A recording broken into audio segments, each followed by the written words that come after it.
आज हम भक्त माँ जी से एक और भक्त का चरित्र सुनेंगे। उस चरित्र का नाम है श्री प्रेम निधि जी। श्री प्रेम निधि जी में प्रेमा भक्ति संबंधी अनंत गुण प्रकट थे। उस ज्योतिषी विप्र को धन्यवाद है जिसने गुणों के अनुरूप ऐसा सार्थक नाम रखा। आप सुंदर, शीलवान और स्वभाव से नम्र थे। आपकी वाणी मधुर, रसमयी, श्रोताओं का सर्वविध कल्याण करने वाली थी। हरि भक्त को सुख देने के लिए आप कल्पवृक्ष के समान थे, जिसमें प्रेमा भक्ति के बहुत से फल लगे रहते थे। घर में रहते हुए आप गृहस्थ आश्रम के प्रपंचों से परम विरक्त थे। विषयों को त्याग कर सारतत्व प्रेम का आस्वादन करने वाले सदाचारी और परम उदार थे। नियम पूर्वक भगवत भक्तों के साथ सत्संग किया करते थे। भक्तों पर दया करके आपने श्री वृंदावन से बाहर आगरे में निवास किया और भगवान की कथाओं के द्वारा सबको पवित्र किया। श्री प्रेम निधि जी मिश्र श्री विठलनाथ जी के शिष्य थे। आप महान प्रेमी संत थे और आगरे में रहते थे। आप बड़े सुंदर भाव से श्री श्याम बिहारी जी की सेवा पूजा किया करते थे। नित्य कुछ रात रही ही श्री ठाकुर सेवा के लिए आप श्री यमुना जी से जल लाया करते थे। एक बार वर्षा का मौसम था। अधिक वर्षा के कारण जहाँ तहाँ सर्वत्र रास्ते में कीचड़ हो गया। तब आपको बड़ी चिंता हुई कि यमुना जल कैसे लाएं। आपने अपने मन में विचारा कि यदि अंधेरे में जल लेने जाऊं कीचड़ में फंसने का भय है, और यदि प्रकाश होने पर जाऊं तो आने जाने वाले लोगों से छुआ जाऊंगा। यह भी ठीक ना होगा। अंत में सोच विचार कर निश्चय किया कि अंधेरे में ही जल लाना ठीक है, क्योंकि उस समय किसी से छूने का डर नहीं रहेगा। जैसे ही आप दरवाजे के बाहर निकले तो आपने देखा कि एक सुकुमार किशोर बालक मशाल लिए जा रहा है। आप भी उसी के पीछे पीछे चल दिए।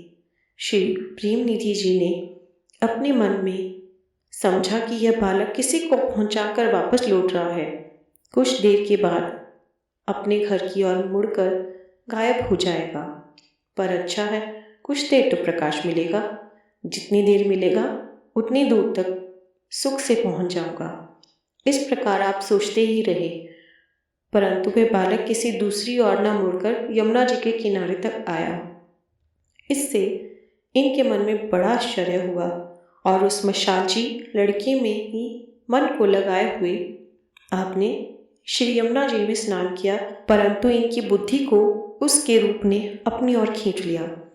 स्नान के बाद जल से भरा घड़ा जैसे ही आपने सिर पर रखा, उसी क्षण पहले ही की तरह वह बालक फिर आ गया और आप उसके पीछे पीछे चले।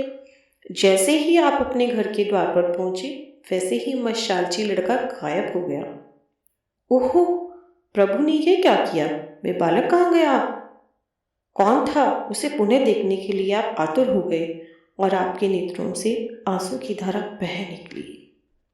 श्री प्रेम निधि जी बहुत अच्छी कथा कहते थे। प्रभु के स्वरूप को दर्शा देते थे।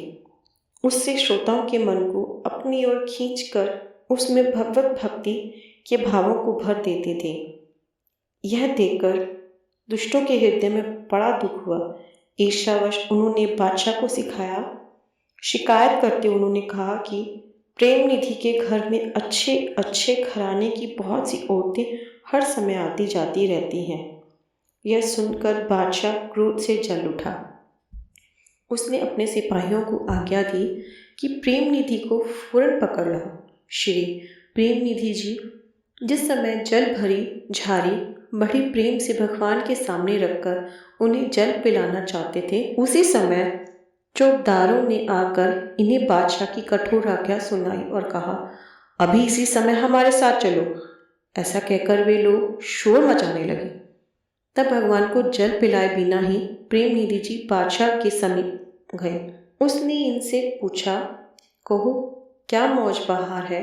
तुम मिस्रों के साथ प्रसंग करते हो और हमारे राज्य में ऐसा अन्याय?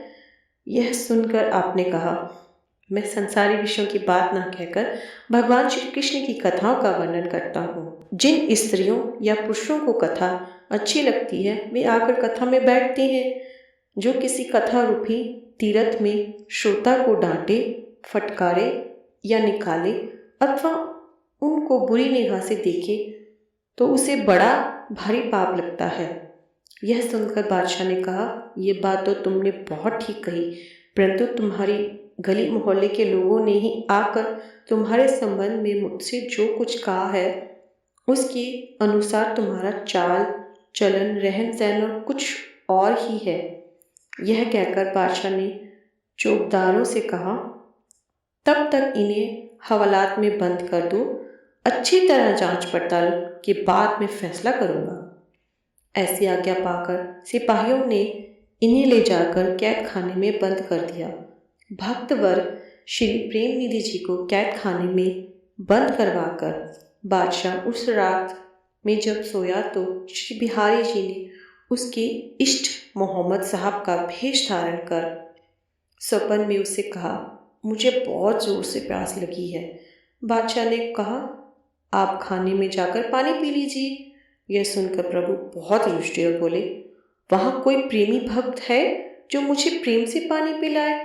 जब बादशाह ने कुछ उत्तर नहीं दिया तो भगवान जोर से डांटते हुए बोले, अरे मूर्ख, तूने मेरी बात नहीं सुनी? बादशाह ने कहा, जिसे आप आज्ञा दे वही भाग्यशाली पानी पिलाएगा। पुनः प्रभु ने कहा, उसे तो तूने कैद खाने में बंद कर रखा है। यह सुनकर बादशाह घबराया और डर गया। उसके हृदय में प्रेम निधि जी के प्रति सद्भाव भर गया और वह सोए से जग गया। उसी समय रात को ही बादशाह के दास दासियों को आज्ञा दी कि शीघ्र ही प्रेम निधि जी को कैद खाने से छुड़वा कर लाओ। यह सुनकर दासी दास सभी दौड़े और श्री प्रेम निधि को ले आए। इन्हें देखते ही बादशाह इनके चरणों में गिर पड़ा और रोते हुए बोला, साहब प्यासे हैं, आप अभी ही जाकर उन्हें जल पिलाइए। वे किसी दूसरे के हाथ से नहीं पीते, आप पर बहुत ही प्रसन्न है। ठाकुर जी की सेवा के लिए आप मुझसे देश, गांव तथा इच्छानुसार धन ले लीजिए। सर्वदा अपने प्यारे प्रभु की सेवा में लगे रहिए। अब आपको कभी कोई कष्ट मैं न दूंगा। श्री प्रेम निधि जी ने कहा, मैं सदा अपने प्रभु में मन लगाए रहता हूँ। धन पाकर बहुत से लोग नष्ट भ्रष्ट हो गए हैं, अतः मैं कुछ भी ना लूँगा। बादशाह ने मशालचियों के साथ उसी समय श्री प्रेम निधि जी को घर भेज दिया। श्री प्रेम निधि जी ने घर आकर स्नान किया और श्री बिहारी जी को जल पिलाकर उन्हें प्रसन्न किया तथा स्वयं भी कृपा का अनुभव करके प्रसन्न हुए। आज आपने श्री प्रेम निधि जी का वर्णन संक्षेप में सुना। किस प्रकार प्रभु जिस पर रीझ जाते हैं उसी से ही अपनी सेवा कराना चाहते हैं। हम भी प्रभु से प्रार्थना करें कि हमारी सेवा भी स्वीकार करें और हम पर भी कृपा करें। आप सभी भक्तों से अनुरोध है, इस चैनल को सब्सक्राइब करें, लाइक करें और जन जन तक शेयर करें। आप सभी भक्तों का अति अति आभार।